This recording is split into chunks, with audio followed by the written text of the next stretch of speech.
The next federal election is fast approaching, and with more ridings up for grabs than ever before, the parties have to name candidates in more constituencies than they ever have. NSCTV's Rachel Aiello learned 2 of the 3 major parties still have a lot of work to do.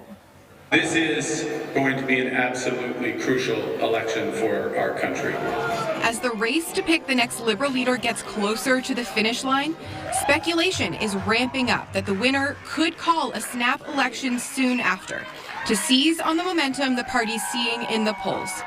With 343 seats up for grabs in the next campaign, CTV News contacted the federal parties to see how many ridings have candidates selected. As of this week, the Conservatives are leading with 234.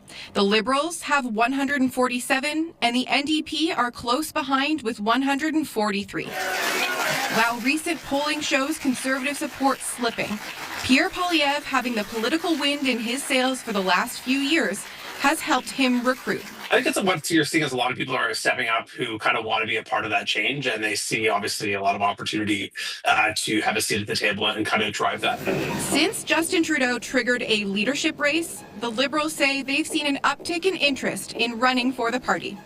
But with dozens of cabinet ministers and MPs not re-offering, they've lost some senior campaigners. Anytime you lose an MP, there's usually an incumbency benefit that comes with that.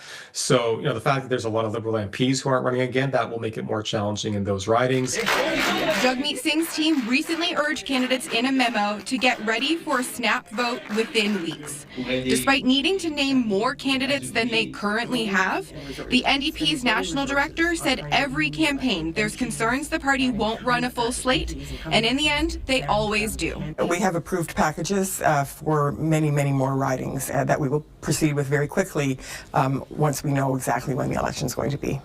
As for the Greens, the party is still vetting its nominees. But leader Elizabeth May said this week she's not nervous about running candidates in all ridings. We will have a full slate by the writ drop. It's not just needing to name candidates, but ensuring you have enough time to properly vet them.